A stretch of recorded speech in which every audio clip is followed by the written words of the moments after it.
Assalamualaikum warahmatullahi wabarakatuh. Kami dari kelompok 2B akan menjelaskan proyek kami, yaitu pendeteksi suhu penyimpanan sampel virus. Eh, Bisa next langsung ke foto.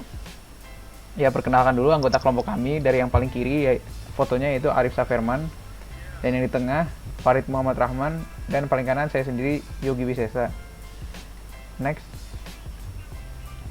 Kami memilih ide proyek ini karena fenomena yang sedang kita hadapi, yaitu pandemi virus COVID-19. Untuk menangani fenomena ini tentunya kita perlu membuat vaksin. Nah, dalam pembuatan vaksin tentunya akan ada banyak trial dan error yang dibutuhkan agar agar vaksin bisa sempurna, dan trial dan error itu tentunya akan memerlukan sampel virus untuk pembuatannya. Agar peneliti ini tidak perlu untuk terus-menerus mengambil sampel karena itu cukup berbahaya, dan sekaligus untuk menghemat waktu dibutuhkan penyimpanan agar selalu tersedia sampel virusnya.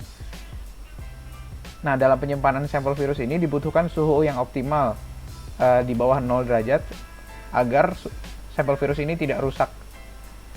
Maka kami memilih ide untuk membuat alat monitoring yang memantau suhu penyimpanannya untuk mencegah kerusakan sampel jika disimpan dalam waktu yang cukup lama. Next. Nah, di sini ada alur kerja dari alat kami. Jadi dari awal pengecekan suhu ambient temperature atau suhu ruangan TMP36 dengan TMP36, lalu akan dicek apakah suhunya di atas atau di bawah 0 derajat.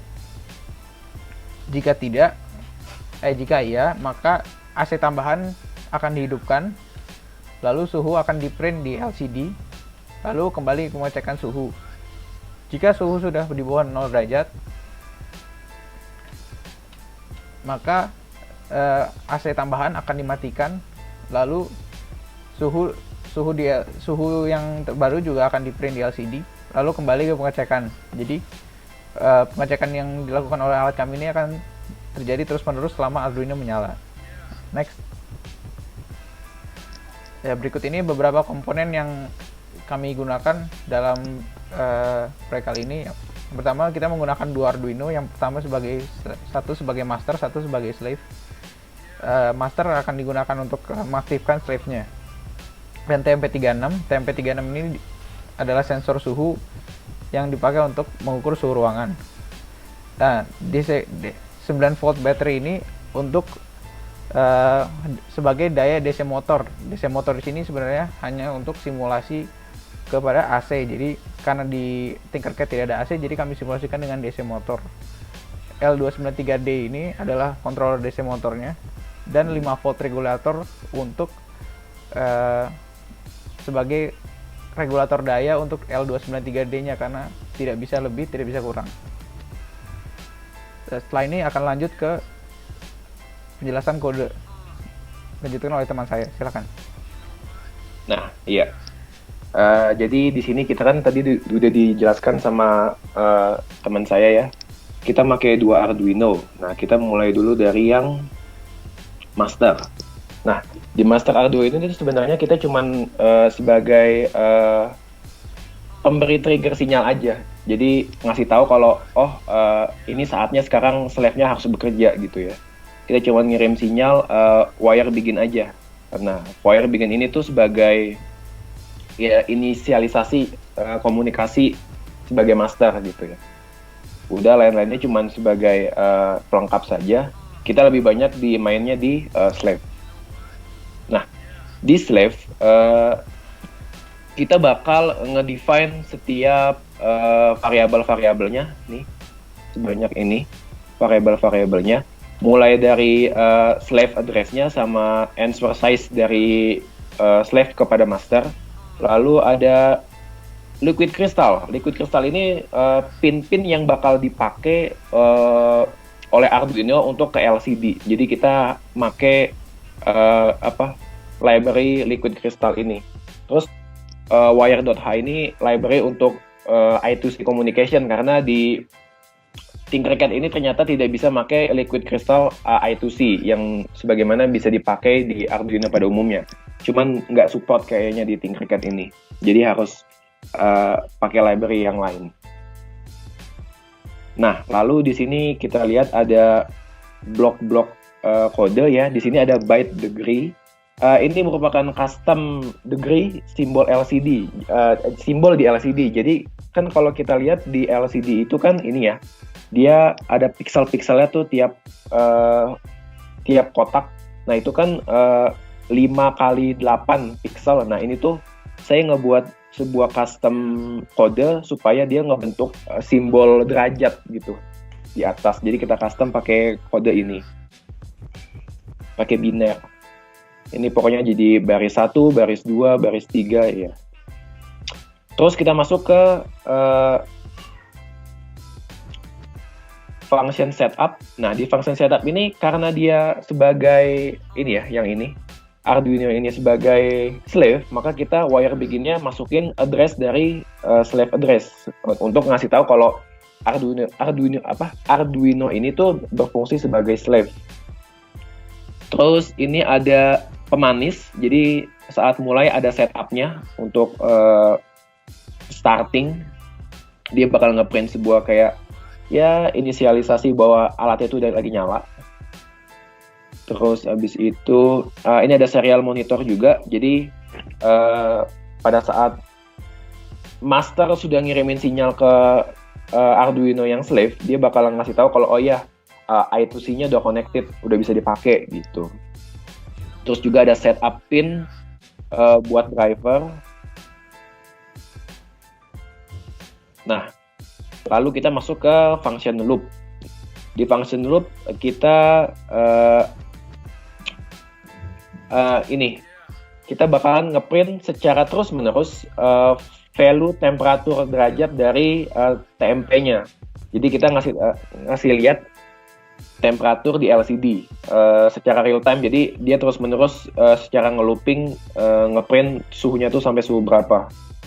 Lalu nah ini untuk ini buat nge-create simbol derajat Celsiusnya, jadi harus dipanggil dia tadi yang fungsi degree-nya lalu di print di LCD supaya ngebentuk derajat bentuknya tuh sempurna. Nah ini kondisi buat nyalahin ininya AC eksternalnya, atau yang di sini kita andaikan dengan sebuah DC motor. Jadi kalau misalkan temperatur value-nya itu lebih dari 0 derajat Celcius, maka dia akan mengaktifkan DC motor atau AC eksternal. Terus dia bakal juga ngasih input kepada user bahwa di LCD itu AC-nya udah nyala gitu. Terus kalau enggak, dia bakalan matiin motornya, lalu dia bakal nge-clear kalau AC-nya tuh udah mati atau tidak ada notif sama sekali. Terus di sini ada function convert value. Nah, di convert value ini maksudnya apa? Jadi di TMP ambient ini, temperatur 36 ini, dia tuh value-nya itu belum pada saat nerima input di lingkungan, dia tuh belum sesuai sama angka yang kita ngerti, kayak misalkan 78 derajat Celcius atau 40 derajat Celcius. Nah itu angkanya masih kayak sebuah ratusan atau gimana. Nah itu kita convert dulu gimana caranya nilainya jadi sesuai sama yang kita ketahuin atau standar kita gitu loh. Dengan cara ya ini dikali 5.000 dibagi 1.024 dibagi 10 terus dikurangi 50. Ya pokoknya ini sebuah ketentuan lah, kalau pakai TMP36 harus dikonvert dulu supaya ininya sesuai suhunya. Terus ini ada function scrolling. Jadi kalau nanti kalian lihat di awal-awal mulai itu ada animasi-animasi, ini cuma sebagai pemanis aja sih sebenarnya. Jadi agak kelihatan lebih seru aja di LCD-nya. Oke. Selanjutnya bakal ada animasinya yang dijelaskan oleh teman saya. Oke. Saya akan melanjutkan presentasi, yaitu ke bagian simulasi. Perlu diketahui bahwa pada dasarnya proyek ini bertujuan untuk tetap menjaga stabilitas suhu dari sampel COVID-19 yang diambil. Ketika suhu ini dingin, maka laju pertumbuhan virus tidak akan berjalan, sehingga jika sewaktu-waktu dibutuhkan, tidak akan mengubah struktur dari sampel ini. Hal ini akan sangat memudahkan para peneliti dalam membuat vaksin dari COVID-19. Jadi, mari kita start simulasinya. Oke, pertama sudah dijalankan starting, lalu berdasarkan programnya tadi, maka akan muncul nama kelompok dan sebagainya.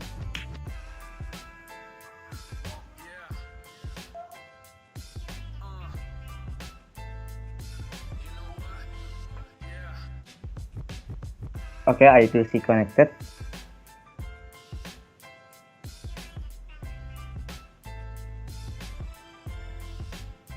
Oke, kita akan mencoba dua contoh, yakni ketika suhu melebihi 0 derajat dan suhu ketika di bawah 0 derajat. Nah,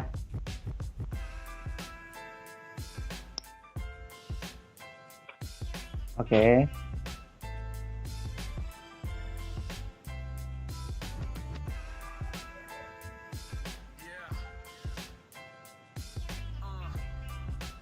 Oke, di sini sudah disetting ketika suhunya itu 24 derajat.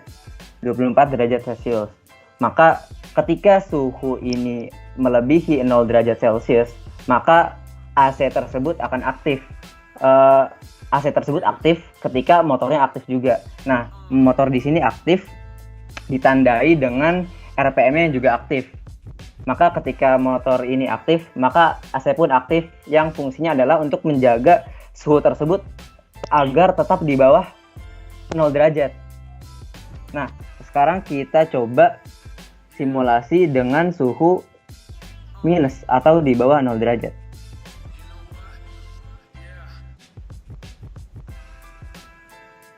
Oke, di sini saya setting minus 40 derajat Celcius. Oke, tidak terjadi apa-apa. Karena apa? Karena ketika suhu ini di bawah 0 derajat, maka motor tersebut tidak aktif. Ditandai dengan RPM-nya tetap 0. Dan ketika motornya tidak aktif, maka AC pun tidak aktif juga. Sehingga kenapa tidak aktif? Karena tugas dari program ini, tugas dari alat ini adalah menjaga stabilitas suhu di bawah 0 derajat. Karena ini udah 0 derajat, maka nggak aktif. Maka ketika suhunya di atas 0, baru motor ini akan aktif dan AC juga akan aktif untuk menjaga stabilitas suhu. Nah, mungkin itu simulasi yang menjelaskan program dari kami kelompok 2B. Demikian presentasi yang dapat kami sampaikan dari kelompok 2B. Kurang lebihnya mohon maaf. Semoga bermanfaat. Wassalamualaikum warahmatullahi wabarakatuh.